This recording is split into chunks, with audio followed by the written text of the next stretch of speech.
খিদমতের দল। আল্লাহ রাব্বুল আলামিন কোরআনে হাকিমের মধ্যে বলেন, আমি পৃথিবীর প্রত্যেকটা বান্দাকে তার জন্য তার মা বাবার খিদমতের জন্য আবশ্যকীয় করে দিলাম।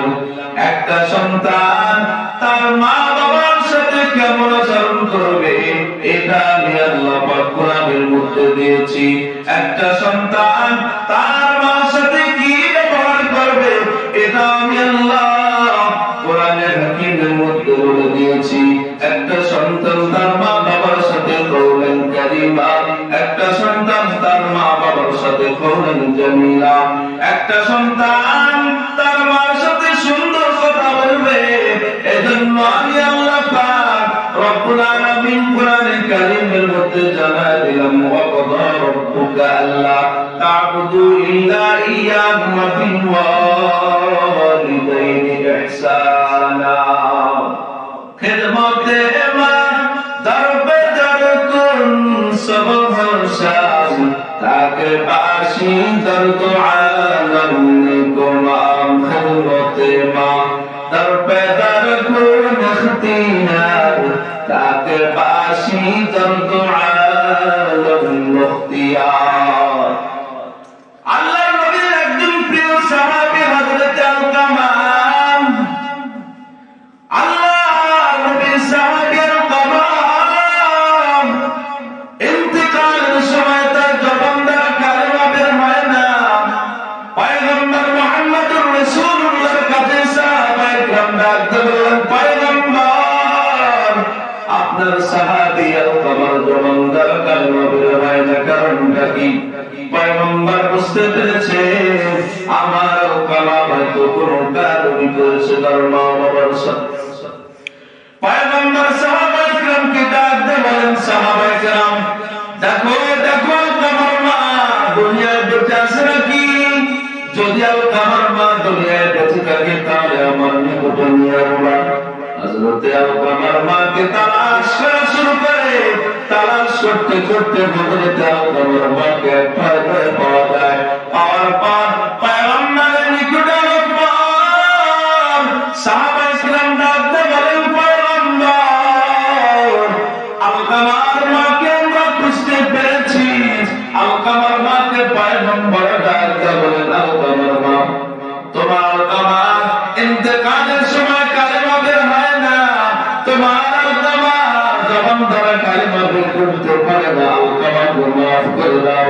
আলকামার মা ডাকতে বলে, পয়গম্বর আমি আমার আলকামা, এই আলকামা আমাকে দুনিয়ায় দরকার দিয়েছে, যার কারণে আমি কষ্ট পেয়ে পেয়ে পেয়ে পেয়ে আল্লাহ দরবার ফরিয়াদ করেছিলাম। আমার আলকামা যেই সময় কালেমা দুনিয়া থেকে চলে যাইবে, দুনিয়া থেকে চলে যাওয়ার পর আলকামা জবান দ্বারা কালেমা বের হয় না। পয়গম্বর এই কথা বলার পর আলকামার মা ডাকতে বলে, পয়গম্বর আমি আলকামাকে কখনো মাফ করতে পারবো না। পয়গম্বর ডাকতে বলে, হে সাহাবায়ে কিরাম পাহাড়ের চূড়ায় থেকে তোমরা লাকুর ব্যবস্থা করো, আমি আলকামাকে তার মার সামনে জমিয়াতে সাই করে দেব। এই কথা শোনার পর আলকামার মা ডাকতে বলে, পয়গম্বর আমি আমার আলকামাকে মাফ করে দিলাম, আমার আলকামাকে যেন আল্লাহ জান্নাতের মধ্যে পাঠায় দেয়। আলকামার মা তার সন্তানকে মাফ করার পর আলকামার ইন্তেকালের সময় তার জবান দ্বারা কালেমা বের হয়েছে, ইয়া ইলাহি তু মেরা মাবুদ নাই, ইয়া ইলাহি তু মেরা মাসুক নাই। জীবনের মূল কষ্ট মায়ের প্রসব বেদনায়, সাত আসমান সাত জমিন তখন মায়েরই মাথা। এমন মাকে কেন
কষ্ট করে